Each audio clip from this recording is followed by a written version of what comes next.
لیکن نا وہ نہ اپنی انٹیمیڈیشن کر رہے ہیں، نہ کوئی رسک کر رہے ہیں، نہ کوئی اور رسک لے رہے ہیں، کچھ بھی نہیں کر رہے ہیں. اور وہ اسٹیٹ بینک کمائے گا یا پرائیویٹ انڈیویجولز کے جو بینکس، کمرشل بینکس جو گورنمنٹ کا پیپر خریدیں گے نا، جو مثلا اگر عثمان ڈار صاحب کا بینک ہے تو وہ پروفٹ میں جائے گا. 27 اکتوبر کو آزادی مارچ کا آغاز ہوگا.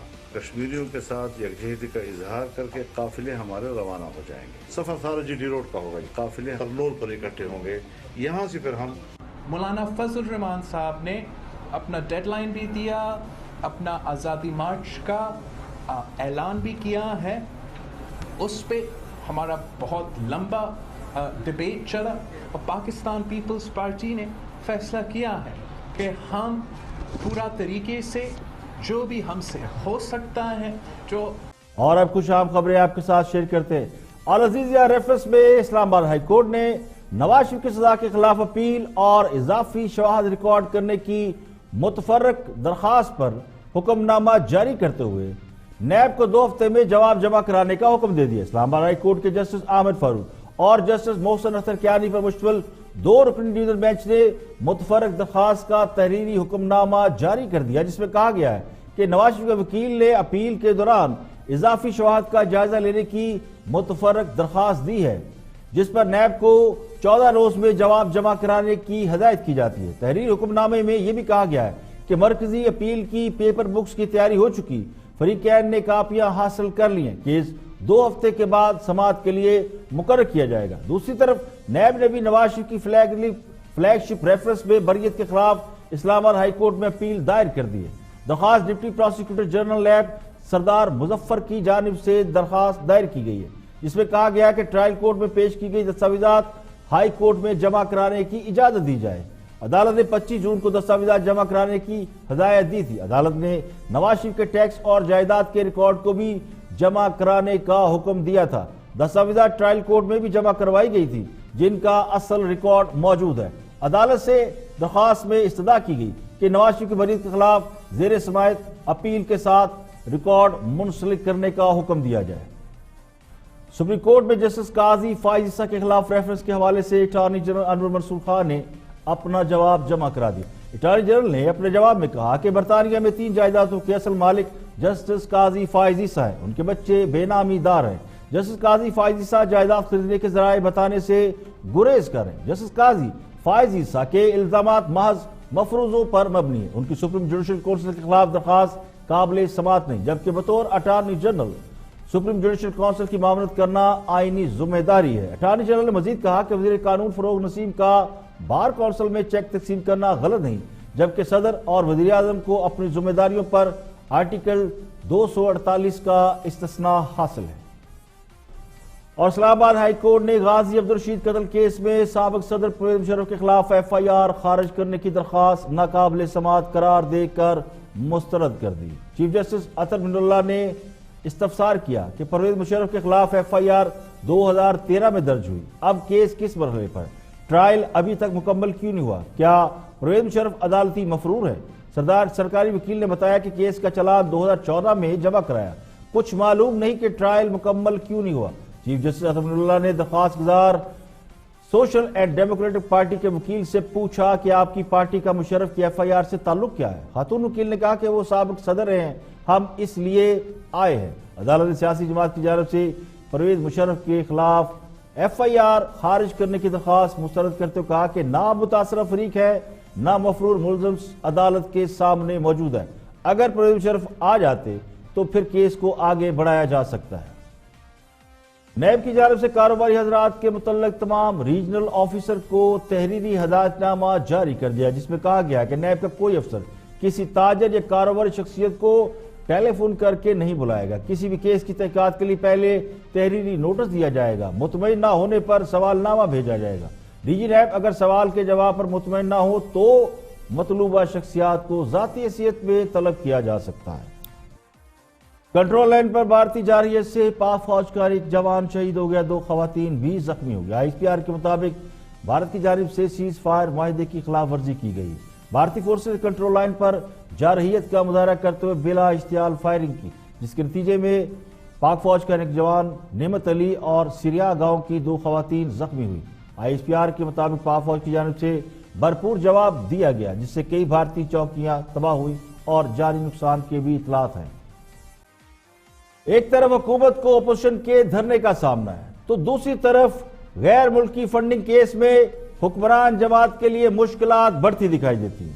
اپوزیشن سے بار بار رسیدوں کا مطالبہ کرنے والی جماعت کو اسکروٹنی کمیشن کے سامنے پیش ہو کر رسیدیں جمع کرانے کا حکم دے دیا گیا۔ غیر ملکی فنڈنگ کیس میں الیکشن کمیشن نے اپنا فیصلہ سنا دیا۔ حکمران جماعت تحریک انصاف کی چاروں درخواستیں الیکشن کمیشن نے مسترد کر دی۔ تحریک انصاف کو 14 حکومت کو اسکروٹنی کمیشن کے سامنے پیش ہونے کی ہدایات جاری کی گئی ہے۔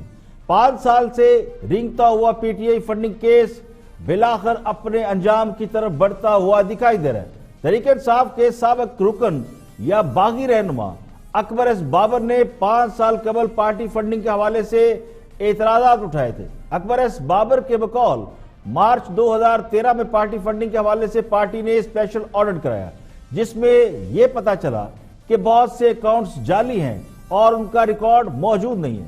پارٹی قیادت نے اکبر ایس بابر کے الزامات کو بے بنیاد قرار دیا، جس پر اکبر ایس بابر الیکشن کمیشن چلے گئے اور کیس دائر کر دیا۔ تحریک انصاف نے کئی بار اس پر سٹے آرڈر حاصل کیا۔ 2014 میں یہ کیس الیکشن کمیشن کے سامنے آیا۔ اس دوران کیس کو خفیہ رکھنے کی متعدد درخواستیں کی گئی، وکلات بدلے گئے۔ الیکشن کمیشن میں سماعت کے دوران یہ انکشاف ہوا کہ اسٹیٹ بینک کو تحریک انصاف کے 23 خفیہ اکاؤنٹ ملے ہیں، جن میں سے کچھ اکاؤنٹ کی تصدیق نہیں ہو رہی۔ حکمران جماعت ان الزامات کو بے بنیاد قرار دے کر اس سے رد کرتی ہے، لیکن اب الیکشن کمیشن نے اسکروٹنی کمیشن کو اپنا کام جاری رکھنے کی ہدایت کی ہے اور اس کے لیے 14 اکتوبر کی تاریخ مقرر کی ہے، جبکہ سابق حکمران جماعت مسلم لیگ نون نے بھی پی ٹی آئی کے خلاف فارن فنڈنگ کے حوالے سے ایک نیا کیس دائر کرنے کا فیصلہ کیا اور مسلم لیگ نون پہلی بار فارن فنڈنگ کیس کے حوالے سے فریق بننے جا رہی ہے۔ مسلم لیگ نون نے الیکشن کمیشن سے 2013 سے لے کر 2018 تک کے بینک اکاؤنٹ کی تفصیلات مانگی ہیں۔ ذرائع کا دعویٰ یہ کہ یہ کیس حکمران جماعت کے لیے بہت شدید مشکلات پیدا کر سکتا ہے۔ اس بات کا امکان موجود ہے کہ ایک بار پھر عدالت سے اس کے خلاف حکم امتناعی حاصل کیا جائے، لیکن آسان سا سوال ہے، اور وہ سوال یہ کہ اگر حکمران جماعت نے غیر ملکی فنڈز نہیں لیے تو پھر اکاؤنٹ کی تفصیلات چھپانے کی ضرورت کیا ہے؟ کیوں یہ تفصیلات سامنے نہیں لائی جاتی اور کیوں اس کیس کے اوپر بار بار سٹے آرڈر لیا جاتا ہے؟ دوسری طرف ایک اور اہم خبر یہ ہے کہ لاہور ہائی کورٹ نے چیئرمین نیب کی تقرری اور نیب کی کارروائیاں کالعدم قرار دینے کے لیے درخواست سماعت کے لیے منظور کر لی ہے۔ اس پر 3 رکنی فل بینچ تشکیل دیا گیا، جس میں جسٹس قاسم خان، جسٹس ملک شہزاد اور جسٹس اسجد جاوید شامل ہیں، جبکہ اس حوالے سے لارجر بینچ کی تشکیل کے لیے بھی سفارش کی گئی ہے۔ پہلے دھرنا یعنی اپوزیشن دھرنے کے لیے تیاری پکڑ لی ہے، اس کے بعد یہ غیر ملکی پارٹی فنڈنگ کیس اور پھر نیب کو کارروائیوں سے روکنے کے لیے درخواست کی سماعت کا منظور ہونا، یہ حکومت کے لیے بڑے چیلنج سمجھے جا سکتے ہیں۔ اکبر ایس بابر نے کیس کی سماعت کے بعد میڈیا سے بات بھی کی اور ان کا موقف بھی سنتے ہیں۔ اس کا مقصد کیا ہے؟ یہ پہلی دفعہ تو نہیں ہے۔ الیکشن کمیشن جب سے یہ کیس ہوا ہے نومبر 2014 میں 60 سے زیادہ اس سلسلے میں اجلاس ہو چکے ہیں، 2 درجن سے زیادہ اسکروٹنی کمیٹی کے اجلاس ہو چکے ہیں مارچ 2018 سے۔ یہ جو تمام درخواستیں ہیں، ریٹ پٹیشنز ہیں، یہ وہ تاخیری حربے ہیں کہ وہ پاکستان تحریک انصاف اس کیس سے بھاگنے کے لیے، یعنی میری ممبرشپ پہ ان کو اعتراض کیوں ہے؟ پاکستان تحریک انصاف کے ماشاءاللہ لاکھوں ممبر ہیں، تو اگر ایک ممبر اور صحیح بانی بھی ہے تو اس سے کوئی پاکستان تحریک انصاف کی صحت پہ اثر نہیں پڑ رہا، لیکن چونکہ قانون یہ کہتا ہے کہ ہر سیاسی پارٹی کا جو ممبر ہے اس کا قانونی اور آئینی حق ہے کہ وہ اس کے فائنینشیل ریکارڈز، ان کے کھاتہ داد، اس تک اس کی رسائی جو ہے یہ قانونی اس کا حق ہے۔ تو وہ چاہتے ہیں کہ مجھے اس عمل سے الگ کرے، اور شاید وہ یہ سمجھتے ہیں کہ اگر مجھے اس کیس سے یہاں پہ لے کے ایک بریک، اور بریک کے بعد جب واپس آئیں گے اور بھی ہم موضوعات آپ کے ساتھ شیئر کریں گے، ہمارے ساتھ رہیے گا۔ ویلکم بیک، آپ دیکھ رہے ہیں پروگرام اختلاف رائے اور میں ہوں افتخار کاظمی۔ بریک کے بعد حاضر خدمت ہے اور سب سے پہلے بات کرتے ہیں اپوزیشن کے دھرنے کی۔ مولانا فضل الرحمان نے اسلام آباد کو لاک ڈاؤن کرنے کے لیے لاہے عمل کا اعلان کر دیا، جس کے مطابق مولانا فضل الرحمان آزادی مارچ کا آغاز 27 اکتوبر سے کریں گے۔ 27 اکتوبر کو وہ اسلام آباد کی بجائے سکھر سے اپنے مارچ کا آغاز کر رہے ہیں۔ پیپلز پارٹی نے آزادی مارچ کو مکمل سپورٹ دینے کا اعلان کیا ہے، جس کا مطلب یہ ہے کہ آزادی مارچ 27 اکتوبر کو سندھ سے ہوگا۔ سندھ پیپلز پارٹی کا ہوم ٹاؤن ہے۔ سندھ میں جے یو آئی فے کی بھی بہت بڑی فالوئنگ ہے، اور جے یو آئی فے یعنی مولانا فضل الرحمان کی جماعت کراچی میں کئی بار عوامی طاقت کا مظاہرہ کر چکی ہے۔ سندھ سے نکلنے کی صورت میں مولانا کو پیپلز پارٹی کی مکمل سپورٹ نظر آتی ہے۔ بظاہر مولانا فضل الرحمان نے سکھر سے آزادی مارچ کے آغاز کا اعلان کر کے حکومت کو سرپرائز دیا۔ توقع یہ کی جا رہی تھی کہ مولانا فضل الرحمان خیبر پختونخوا سے نکلیں گے، اپنے ہوم ٹاؤن سے نکلیں گے، مردان یا پشاور سے قافلے لے کر نکلیں گے اور پھر اسلام آباد پہنچیں گے۔ کے پی کے وزیر اعلیٰ نے جے یو آئی فے کو دھمکی دے رکھی ہے کہ وہ کے پی کے سے جے یو آئی فے کو نکلنے نہیں دیں گے، اسی وجہ سے وہ روکنے کی تیاری بھی کر رہے تھے، لیکن مولانا نے سکھر سے آزادی مارچ کا اعلان کر کے حکومت کو مشکل میں ڈال دیا۔ سندھ میں پیپلز پارٹی کی اچھی خاصی تعداد ہے، اور مولانا فضل الرحمان پیپلز پارٹی کی مدد سے سندھ سے جالو صبح نکلیں گے تو یہ تعداد اور زیادہ بڑی ہوگی۔ سندھ میں پیپلز پارٹی ان کی پوری مدد کرے گی۔ بظاہر مولانا نے ابتدا میں ہی بڑی طاقت کا مظاہرہ کرنے کا فیصلہ کیا ہے۔ مولانا نے اپنے حکمت عملی کے بارے میں بات کرتے ہوئے بتایا، یعنی یہ بتایا کہ وہ مارچ کیسے نکالیں گے اور کب نکالیں گے۔ 27 اکتوبر کو آزادی مارچ کا آغاز ہوگا۔ کشمیریوں کے ساتھ یکجہتی کا اظہار کر کے قافلے ہمارے روانہ ہو جائیں گے۔ سفر سارا جی ٹی روڈ کا ہوگا، قافلے ہرنول پر اکٹھے ہوں گے، یہاں سے پھر ہم تمام جلوسوں کو ایک جگہ اکٹھا کریں گے، تو اس کی جو جگہ ہوگی اس کا تعین ہم واضح کریں۔ اسلام آباد میں 31 اکتوبر کو داخل ہوں گے۔ مولانا فضل الرحمان کے آزادی مارچ یا دھرنے کے حوالے سے، یعنی سکھر سے نکلنے کے حوالے سے پیپلز پارٹی نے بھی اپنی حکمت عملی کا اعلان کر دیا ہے۔ پیپلز پارٹی کے چیئرمین بلاول بھٹو نے اس حوالے سے گفتگو کی اور انہوں نے کہا، مولانا فضل الرحمان صاحب نے اپنا ڈیڈ لائن بھی دیا، اپنا آزادی مارچ کا اعلان بھی کیا ہے۔ اس پہ ہمارا بہت لمبا ڈیبیٹ چلا، اور پاکستان پیپلز پارٹی نے فیصلہ کیا ہے کہ ہم پورا طریقے سے جو بھی ہم سے ہو سکتا ہے، جو ہم مولانا فضل الرحمان صاحب کا آزادی مارچ کا حمایت بھی کرتے ہیں، سپورٹ بھی کرتے ہیں۔